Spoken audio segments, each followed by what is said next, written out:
안녕하십니까? 소우쿨 극장입니다. 오늘은 돌아가신 부군이 남긴 노트의 내용을 읽기 위하여 글을 배운 어느 할머니 이야기입니다. 구독과 좋아요 그리고 알람 설정 부탁드립니다. 재미있고도 좋은 글로 보답하겠습니다. 서울의 오래된 아파트 단지입니다. 저녁 노을이 건물 사이로 스며드는 모습이 아주 평화롭습니다. 아파트 내부의 작은 거실. 춘자 할머니가 TV 앞에 앉아 있습니다. 82살의 춘자 할머니는 평생 아들 하나 잘 키운 것을 자랑 삼아 살아왔습니다. 학교라고는 다녀본 적이 없는 할머니는 아들이 카톡으로 보내주는 손자의 사진에도 예쁘다는 말만 할 뿐, 사진 밑에 적힌 긴 문자 메시지는 읽을 줄 모릅니다. 할머니는 손자의 사진을 보고 미소 짓지만 그 밑에 문자는 읽지 못해서 그런지 씁쓸해한 표정입니다. 그러던 어느 날 다락을 청소하다가 평생의 반려자였던 할아버지가 세상을 떠나며 남긴 낡은 노트 하나를 발견했습니다. 그 노트의 내용을 읽지 못해 발만 동동 구르던 할머니는 무언가를 결심합니다. 다음 날 춘자 할머니는 동네 복지관에 갔습니다. 한참 망설이던 춘자 할머니, 문을 열고 들어가서는 한글 교실 문을 두드렸습니다. 그날 저녁 식사 자리입니다. 가족이 오랜만에 모인 저녁 식탁. 할머니가 복지관에서 받아온 가방과 한글 교재를 꺼내놓으면서 조심스럽게 말합니다. 저기, 나 내일부터 복지관 다니기로 했다. 한글 좀 배워보려고. 그 말을 들은 아들이 한숨을 쉬었습니다. 어머니, 그 연세에 한글을 배워서 뭐 하시게요? 이제 눈도 침침하신데 그냥 집에서 편히 쉬세요. 아파트 주민들이 보면 제가 어머니 고생시키는 줄 알아요. 아니, 그냥 내 이름 석자라도 제대로 쓰면 해서. 이름이야 제가 써드리면 되죠. 괜히 고생하지 마시고 친구분들이랑 노인정 가서 화투나 치면서 노세요. 그게 더 건강에 좋아요. 아들의 무심한 말에 할머니는 제대로 대꾸도 못하고 젓가락질을 멈추고 그냥 일어납니다. 글을 모르는 것이 제 어미의 평생의 한이자 부끄러움이며 글을 배워서 죽은 영감이 남긴 글을 제 힘으로 읽어보려는 그녀의 소원을 아들이 알아차리지 못하는 것이 네 배로 난 자식이지만 춘자 할머니는 너무 화가 나고 서러웠습니다. 그날 가족이 다 잠든 늦은 밤입니다. 8살 손자 민준이가 할머니의 방으로 살며시 스며들었습니다. 할머니, 아빠는 바보야. 내가 가르쳐 줄게. 민준이는 자기 필통에서 제일 아끼는 연필을 꺼내 할머니 손에 쥐어줍니다. 이제는 너무 늙어 굳은 손마디에 할머니는 힘을 주어 봅니다. 민준이는 할머니에게 아와 어의 차이를 가르치고 할머니는 손자에게 옛날 이야기를 한 꼭지 들려줍니다. 아들이 물을 마시러 나왔다가 할머니 방 틈으로 새어나오는 불빛을 봅니다. 할머니는 돋보기를 코끝에 걸치고 손자가 알려준 대로 민준, 아들 등을 연습하고 있습니다. 아들은 문을 열려다 멈칫합니다. 어머니의 굽은 등과 덜덜 떨리는 손끝이 보였기 때문입니다. 자기가 준 용돈 봉투 뒷면에 빽빽하게 적힌 글자들을 본 아들의 눈빛에 복잡한 감정이 스칩니다. 귀찮은 일이라 치부했던 어머니의 배움이 어떤 이유인지는 몰라도 어머니의 몸부림이었음을 느꼈기 때문입니다. 한글 교실 첫날입니다. 책상에 앉아있는 대부분이 할머니들이고 할아버지는 몇 사람 없습니다. 선생님이 어르신들 자기 이름부터 배워보겠습니다. 라고 하자 춘자 할머니는 손이 떨립니다. 82살에 처음으로 자기 이름 쓰는 법을 배우게 되는 것입니다. 선생님이 천천히 발음을 가르쳐주고 할머니는 입술을 움직여 치읓, 우, 니은을 따라갑니다. 검은 실선으로 그려진 글자 위에 손가락을 대고 모양을 익힙니다. 처음이라 그런지 종이 위에 선이 휘어지고 뭉개집니다. 춘자 할머니의 쩔쩔매는 모습을 본 옆자리에 나이든 할아버지가 웃으면서 격려합니다.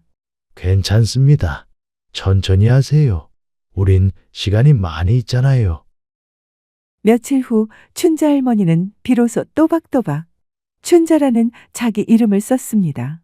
춘자라고 적은 노트를 거울 앞에 들어 올렸을 때 할머니의 눈빛이 변했습니다. 내가 춘자구나. 중얼거리는 목소리는 마치 처음으로 자기의 이름을 부르는 사람처럼 들렸습니다. 선생님이 말합니다. 글을 배운다는 것은 세상에 자신의 존재를 밝히는 일입니다. 이제 어르신들의 이름은 더 이상 남의 말이 아닙니다.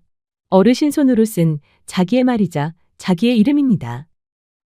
할머니는 처음으로 정말 춘자가 된 느낌을 받았습니다. 글자 학습이 단순한 지식의 습득이 아니라 자기가 자기임을 되찾는 과정임을 깨달은 것입니다.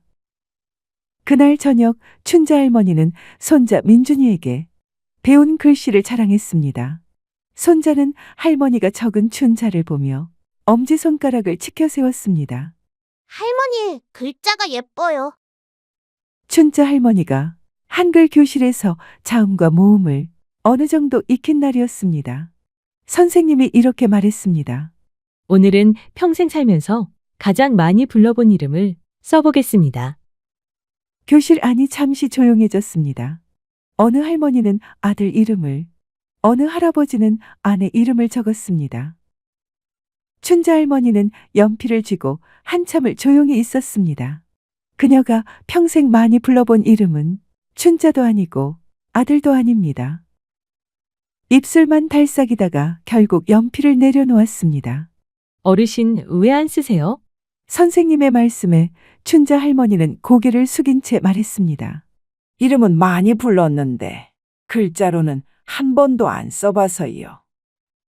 그날 집에 돌아온 춘자 할머니는 장롱 앞에 앉아 오래된 영정사진을 꺼냈습니다.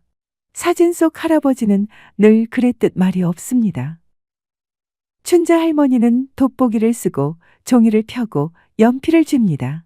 이응, 손이 떨려 선이 휘어집니다. 종이를 구겨버리고 다시 또 썼습니다. 밤이 깊어갈 무렵 종이 위에는 삐뚤삐뚤한 글씨가 남았습니다. 영감. 할아버지의 이름 석자는 끝내 못 썼지만 춘자 할머니는 혼잣말처럼 중얼거렸습니다. 이래도 저승에서는 알아보겠지. 평생 이렇게 불렀으니까. 그 종이는 다음 날 아침 영정사진 뒤에 조심스럽게 끼워졌습니다. 공부를 시작하니 세상이 달라 보입니다. 길거리 간판이 말을 걸기 시작하고 아들의 이름 석자가 꽃처럼 보입니다. 지하철도 마음 놓고 탈 수 있습니다. 춘자 할머니의 한글 실력이 늘어난 어느 날 아들이 조심스럽게 상자 하나를 보여주었습니다. 어머니, 다락에서 물건을 정리하다가 찾았어요. 아버지가 남긴 것 같은데요. 세상에 영감의 유품이 아직도 어딘가에 남아있다니 반가웠습니다. 상자 안에는 할머니가 평생 몰랐던 할아버지의 흔적이 들어있었습니다. 그를 모르는 아내를 대신해 남편이 평생 모아온 자식들의 통지표, 며느리의 첫 편지, 며느리가 처음 인사 왔을 때 받은 용돈 봉투 등등. 상자 속에는 낡은 노트 여러 권이 있었습니다. 표지는 색이 바랬고 모서리는 헝클어져 있었습니다. 할머니가 돋보기를 쓰고 첫 페이지를 펼쳤습니다. 춘자야, 고생했다. 영감의 글씨는 서툴고 지저분했습니다. 마치 누군가 다른 언어로 처음 글씨를 배우는 사람처럼요. 춘자야, 밥은 잘 먹었니? 다음 페이지, 같은 문장입니다. 춘자야, 오늘도 수고했다. 그 다음, 춘자야, 너를 사랑한다. 할머니는 한 페이지를 넘깁니다. 또 같은 내용, 또 다음, 페이지마다 날짜가 적혀 있습니다. 수십 년에 걸쳐 할아버지가 매일 써 내려간 말들입니다. 아들아, 이게 언제부터? 처음 페이지 날짜를 보세요. 할머니가 노트를 펼칩니다. 맨 첫 페이지, 날짜는 신혼 초기입니다. 그제야 할머니는 깨닫습니다. 할아버지가 이 노트를 매일 썼다는 것은 아내인 자신이 그를 읽을 수 없다는 것을 알고 있었다는 뜻이고, 그래서 언젠가 자신이 글자 배우기를 기다렸다는 뜻이라는 것을. 손이 떨렸습니다. 계속 페이지를 넘겼습니다. 노트의 마지막 페이지. 영감의 손글씨는 더욱 흔들립니다. 더 이상 쓰기 어려웠던 시간이 느껴집니다. 춘자야, 고생했다. 고맙다. 사랑한다. 할머니는 그 노트를 가슴에 안습니다. 아들은 어머니의 울음소리를 듣습니다. 하지만 이건 슬픈 울음이 아니라 사랑을 비로소 읽은 사람의 환희의 울음입니다. 그날 밤 할머니는 그 노트들을 정성스럽게 정리합니다. 그리고 자기의 손으로 새 노트의 첫 페이지에 글자를 씁니다. 손글씨는 여전히 삐뚤삐뚤합니다. 영감아, 이제 나도 읽을 수 있다. 며칠 후 춘자 할머니는 용기를 내어 아들에게 카톡을 보냈습니다. 1시간 동안 돋보기를 쓰고 자판을 눌러 문자를 보냈습니다. 아들, 아프지 마라. 밥 먹어라. 하지만 맞춤법이 틀려 아프지 마라가 아프지 마라, 밥 먹어라가 밥 먹어라가 됩니다. 아들은 회사에서 그 메시지를 보고 멍해집니다.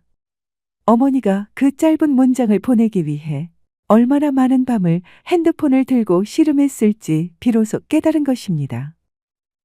어머니가 세상에 태어나서 맨 처음 보낸 문자 메시지. 아들은 그 메시지를 보고 회사 탕비실에서 몰래 눈물을 훔쳤습니다. 퇴근하면서 PC를 사서는 어머니의 방에 설치해 주었습니다. 어머니의 배움을 응원하려는 것입니다. 아들은 어머니 방에 PC를 설치해 주고 나서도 마음이 편치 않습니다.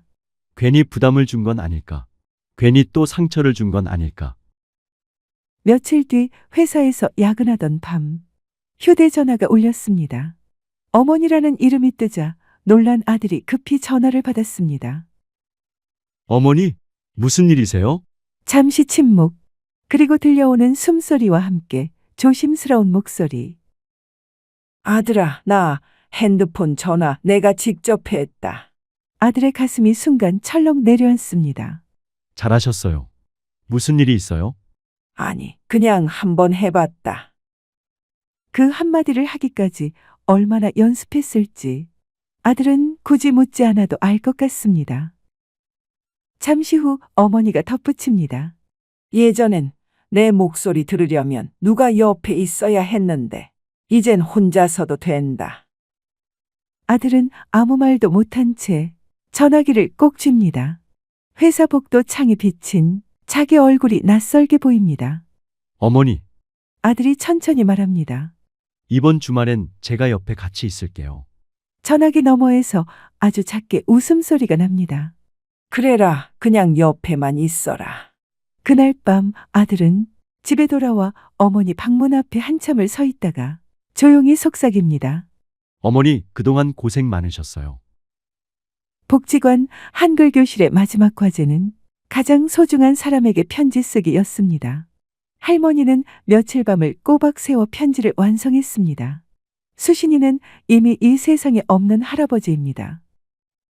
아들은 어머니 몰래 행사장 뒷자리에 앉았습니다. 춘자 할머니가 단상에 올라 비뚤비뚤하게 쓴 편지를 낭독합니다. 글을 배우니 세상이 다 꽃밭입니다. 먼저 간 영감님 이름도 내 손으로 써보니 이제야 내 곁에 있는 것 같습니다. 내 이름은 춘자. 써놓고 보니 내가 누구인지 이제야 알 것 같습니다. 아들은 그 투박한 글씨체가 세상 그 어떤 명필보다 아름답다는 것을 깨달으며 어머니의 주름진 손을 단단히 맞잡았습니다.